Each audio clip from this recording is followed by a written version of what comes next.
오늘 말씀은 요한복음 18장 1절부터 11절 말씀 가지고 내가 그니라라는 제목으로 함께 말씀의 인사를 나누겠습니다. 우리에게 주신 이 하나님의 말씀을 통해서 또 우리에게 들려주시는 하나님의 말씀을 들으시길 바랍니다. 이번 주부터 예배 시작과 이 말씀 시작 전에 종을 하기로 마음을 먹었거든요.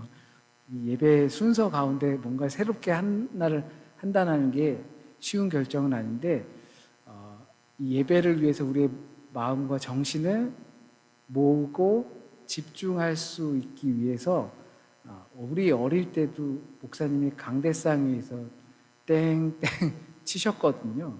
우리는 그렇지 못하니까 그 환경에 맞춰서 이렇게 했습니다. 하나님의 말씀에 집중하시길 바랍니다. 오늘은 대림절 첫 주일입니다. 날도 많이 어두워지고 빨리 어두워졌습니다. 그래서 거리에서 빛나고 있는 조명들을 보면 더욱 예쁘게 느껴지기도 합니다.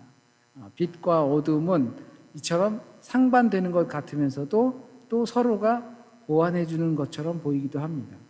대림절 기간은 특별히 어둠이 짙어지는 기간입니다. 아무래도 이 동지로 향해서 가고 해가 점점 짧아지는 시기로 기울어지기 때문인 것 같습니다.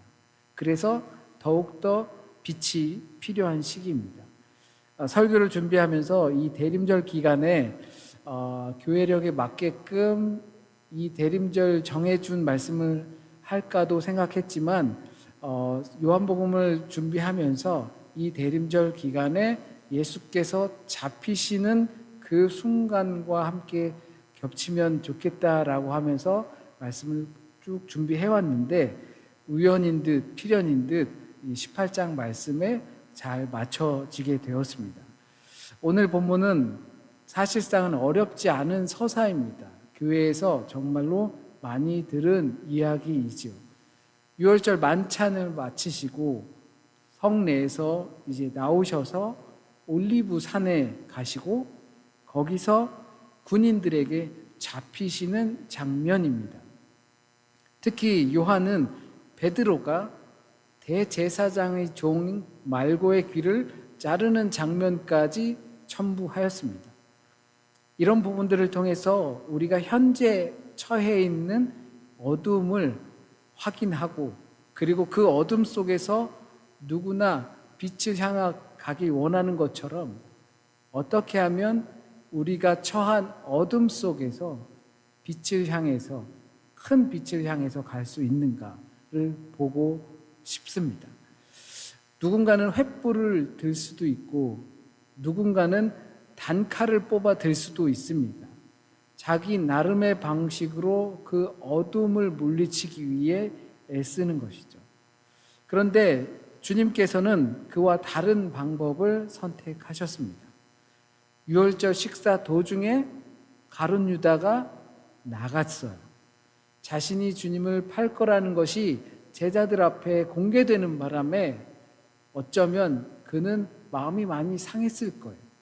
그 상태로 이 대제사장들의 조직이 있는 곳으로 갔을 겁니다.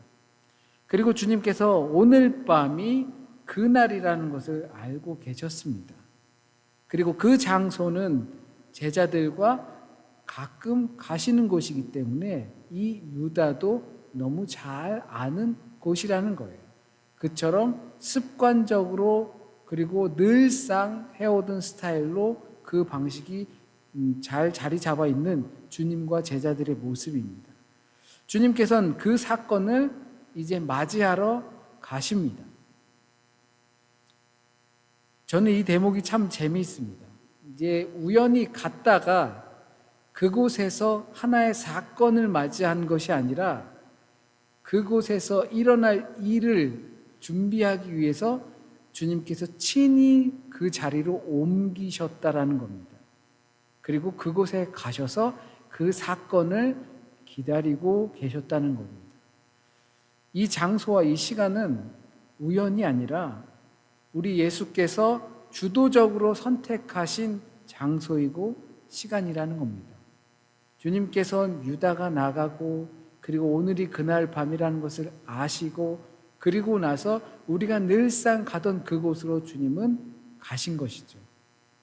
갔다가 일이 발생한 것이 아니라 그 일을 맞이하기 위해서 가신 거예요. 마치 마중 나가시는 것처럼. 그렇기 때문에 지금 발생하는 이 사건의 주도권을 쥐고 있는 쪽은 가룟 유다나 대제사장이나 아니면 그 군사들이 아니라 이 사건을 움직이고 있는 주체는 바로 주님이시라는 겁니다. 여기서 주님은 피하지 않으셨고 억지로 등 떠밀려 하지도 않으셨습니다. 주님이 자발적으로, 능동적으로, 적극적으로 그것을 주도해서 하신 겁니다. 분명 예수께서도 인간으로서 힘든 일이라고 생각했다는 것을 우린 잘 알고 있습니다. 그리고 우리에게도 우리 자신이 감당하기 힘든 일들이 일어날 수 있습니다. 계획되지 않은 것, 준비되지 않은 것, 내가 원하지 않은 힘겨운 일들이 우리의 삶의 환경에 발생할 수 있습니다. 그럴 때 거의 대부분의 사람들이 피하고 싶은 것은 당연합니다. 그리고 많은 부분 일이 발생하면 피할 수 없으니까 어쩔 수 없이 끌려가는 식으로 그 상황을 만나고 맞이하게 됩니다. 그렇기 때문에 우연히 발생한 이 어둠의 일들, 고로한 일들, 힘겨운 일들을 피하지 않고 그 자리에 있다라는 것은 물론 대단한 일이라고 생각합니다. 힘겨운 일들 피하고 싶지만 어쩔 수 없으니까 그래도 있다라는 것. 피할 수 없으면 뭐 즐겨라 라고 하는 말처럼 그래 차라리 그냥 그 자리에 동참하는 것. 그것도 정말 대단한 일입니다. 그러나 주님께서는 피하시거나 남 탓을 하거나 환경을 탓하지 않으시고 그 사건의 주도권을 쥐고 스스로 그 사건을 만들어 가셨습니다. 피하지 못해서 어쩔 수 없어서가 아니라 능동적으로, 적극적으로 자발적 선택을 하신 겁니다. 이 대림절기에 이런 주님의 모습이 우리 삶에 배어 나오길 진심으로 바랍니다. 어쩔 수 없이 생기는 상황들이 생기지만 주님은 그 상황을 마중하러 가셨지만 우리는 그렇게까지 못한다 하더라도 어쩔 수 없이 생긴 힘겨운 일들이 우리에게 처할 때 우리는 그 주님의 주도적인, 적극적이고 능동적이고 자발적인 그 하나님의 뜻에 합당한 길을 가신 것을 우리의 삶에 느끼실 수 있고 살아내실 수 있기를 진심으로 소원합니다. 이 두 번째 장면에선 주님께서 이 어둠을 어떻게 저항하는지를 보여주고 계십니다. 본문 4절을 보시면 예수께서 자기가 당할 일을 다 아시고 나아가 이르시되 너희는 누구를 찾느냐라고 물으십니다. 그들이 와서 이러이러한 자를 봤소 묻는 게 아니라 온 자들을 향해 주님께서 물으십니다. 뭐하러 누구를 찾으러 이 밤에 당신들은 횃불을 들고 이곳에 왔느냐라는 것입니다. 주님은 숨기지 않으셨습니다. 숨으려고 하지도 않으셨습니다. 오히려 어둠 속에 숨어 있는 유다와 횃불을 들고 있는 그 군인들을 향해 먼저 나가십니다. 주님은 끌려가기를 기다린 것이 아니라 오히려 가자, 마치 자신이 재판장인 것처럼 내가 그니까 가자, 너희들 누구를 찾지? 그 사람을 찾는 게 바로 나야 라고 하면서 보다 적극적으로 자신의 상황을 이끌어 가십니다. 주님께서는 적극적으로 그 일을 마중 나가기 위해서 올리브산에 오셨습니다. 거기서 처한 일을 수동적으로 당한 것이 아니라 보다 적극적으로 누구를 찾으러 왔느냐? 내가 바로 그다 라고 말씀하시며 어둠에 저항하는 빛의 본질이 무엇인지 보여주십니다. 이 상황을 피동적으로 또는 수동적으로 만들어가고 싶지 않으셨습니다. 이 상황의 주체자가 되셔서 먼저 물으시고 대답하십니다. 내가 바로 그니라. 이게 어둠에 저항하는 방법입니다. 어둠, 악한 것들, 불의한 일들, 이것들은 대부분 수동적으로 대처하는 경우가 많을 텐데 주님께서는 이 부분들을 보다 적극적으로 어둠에 저항합니다. 우리에게 닥치는 일들, 선한 일에 적극적으로 나서기보다 악한 일들을 적당히 피하는 방식이 우리의 선택의 대부분의 길입니다. 그런데 찾아온 어둠을 주님께서는 대면해서 바로 다이렉트로 그것을 뚫으시는 것입니다. 누구를 찾으러 왔느냐. 누구를 찾으니까 우리는 피동적으로 수동적으로 선을 향해서 어쩔 수 없이 가는 것이 아니라 선이 강하다라는 것을 보여주시기 위해서 내가 그니라 라고 말씀하시며 그 어둠을 향해 빛을 쏘시는 겁니다. 이 말씀은 주님의 확실한 정체성입니다. 내가 그니라. 많이 요한복음을 들어오시면서 많이 거쳐오셨습니다. 나는 포도나무다. 나는 양의 문이다. 나는 길이요 진리요 생명이다. 주님께서는 여러 차례 나는 무엇이다.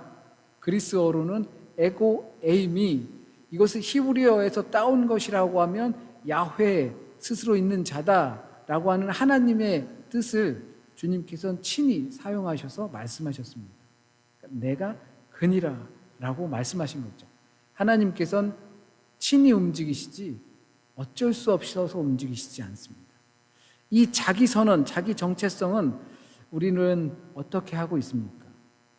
우리가 어둠에 보다 적극적으로 저항할 수 있는 방법이 바로 적극적인 자기 선언, 그리고 확실한 자기 정체성을 갖는 겁니다. 내가 누군지 아는 것이죠. 내가 누군지 알기 때문에, 그리고 하나님이 누구신지 알고 어떤 분이신지 알기 때문에 우리는 나에 대한 선언을 할 수 있습니다. 하나님은 이 세상의 주관자이시고 믿는 이들을 사랑하시고 여전히 우리를 부르고 계시고 또 보내시는 그 하나님을 우리가 알기 때문에 우리는 지체 없이 나는 주님의 자녀입니다 라고 선언할 수 있습니다.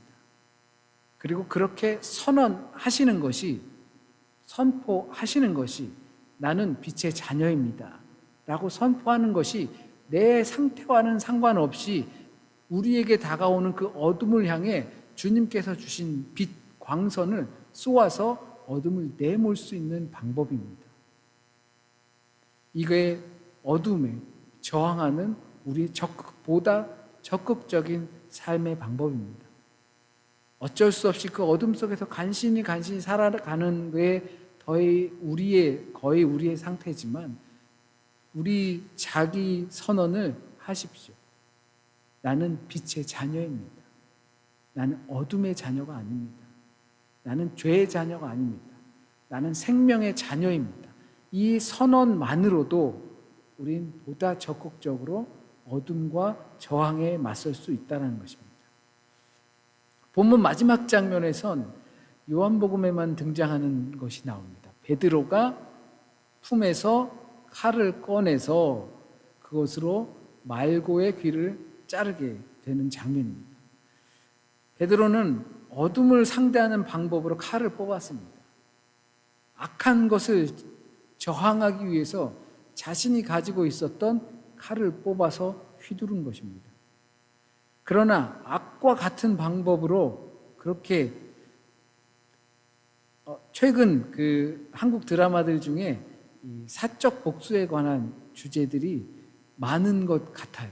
종종 이렇게 드라마에 대해서 어떤 소개하는 것들을 보게 되면 어떤 피해자가 있고 이 피해자를 돕기 위해서 어떤 제3자가 가해자를 복수하는 그런 일들이 굉장히 드라마에서 많이 나오는 걸 봤습니다. 억울한 일을 당하는 것을 법이나 나라의 제도가 깔끔하게 해결해 주지 못하니까 사적인 복수를 해서 이 피해자들의 답답한 마음을 뚫어준다고 할 수 있겠죠. 그런 걸 보면서 시청자들도 대리 만족을 하는 겁니다. 왜냐하면 우리의 현실 속에서도 억울한 일을 당하면서도 그것을 해결 보지 못하는 사람들이 있기 때문이죠. 그래서 막 그것을 안 갚고 복수하고 막 해결해주면 통쾌함을 이렇게 느끼게 됩니다. 그렇게 통쾌함을 선사하고 싶었던 우리의 베드로는 자신의 품에서 칼을 꺼내서 휘두른 겁니다. 그런 베드로에게 주님께서 칼을 집어 넣으라고 명령하십니다. 악과 어둠에 우리는 분명 적극적으로 저항해야 합니다. 수동적으로, 피동적으로 악에 저항하는 것이 아니라 적극적으로 저항해야 합니다. 그래서 우리는 빛의 자녀라 선언해야 하는 것입니다. 그러나 그 악을 저항하는 방법이 악과 동일한 방법으로 해서는 안 된다는 거죠. 선으로 악을 이겨야 한다는 겁니다. 이 선이 분명히 악을 이길 수 있다는 믿음에서 오는 것입니다. 어쩌면 너무나 동화 같은 이야기처럼 느껴질 수도 있어요. 이 세상에선 그런 일은 생기지 않아요. 오랜 많은 삶의 경험을 경험해 보신 분들은 더 그럴 수도 있을 것 같아요. 살아보니까 마음대로 안 되고 그 해결되지 못하는 경우도 있으셨겠죠. 그러나 악과 같은 방법으로 악에게 저항하는 것은 분명히 주님의 방법은 아니라는 거예요. 우리는 악에게 저항해야 하지만 그 저항하는 방법을 그와 같은 방법으로, 눈에는 눈으로, 이에는 이로 그렇게 하는 것은 아니라는 것이죠. 그리고 주님이 주권자가 되는 것도 그 방법은 아니에요. 칼을 뽑아서 이 상황을 모면할 수는 있었겠지만 그것은 주님께서 그 방법을 해결해 주신 것이 아니라 내가 한 것이 되는 겁니다. 결국 주님의 손을 떠나 악과 같이 되고 말 것입니다. 어둠에 저항하는 우리의 자세는 선으로 악을 이기는 겁니다. 아무리 그것이 약해 보여도, 내게 손해가 오더라도 선으로 악을 이겨내야 합니다. 그렇지 않고 칼을 뽑아들면 그 순간 우리는 주님의 일을, 당장 보이지는 않지만 앞으로 다가올 날 중에 있을 그 주님의 일을 망치게 되는 겁니다. 그 칼로 지금 당장 무언가를 볼 수 있을지 몰라도 그 칼을 휘두르는 순간 우리는 앞으로 다가올 더 큰 하나님의 일을 보지 못한다는 겁니다. 우리는 어둠의 시간을 만날 수가 있습니다. 살아가다 보면 외면하고 싶어지기도 합니다. 안 본다고 없어지는 것도 아닌데 그럴 수만 있다면 그렇게 하고 싶은 마음이 생깁니다. 그러나 그 문제에 능동적으로, 적극적으로, 주도적으로 맞설 때 문제에 끌려다니지 않게 됩니다. 주님은 무엇을 찾냐고 물으시고 내가 바로 그라고 말씀해 주십니다. 그 상황을 주님께서는 보다 적극적으로, 보다 능동적으로, 보다 주도적으로 대처하십니다. 자기 정체성과 자기 선언이 있기 때문입니다. 보다 적극적으로 자기 선언을 하십시오. 그것이 우리에게 닥쳐있는 문제에 저항하는 방법입니다. 때론 칼을 뽑아들면서 나름의 저항의 자세가 나올 수도 있겠지만 주님께서 주도할 수 있도록, 선이 악을 분명히 이길 수 있도록 우리의 칼은 집어 넣어야 합니다. 그래서 어둠의 시기이지만 누구나 그런 시기를 만날 수 있지만 빛이신 주님을 만나는 시기가 되길 진심으로 소원드립니다.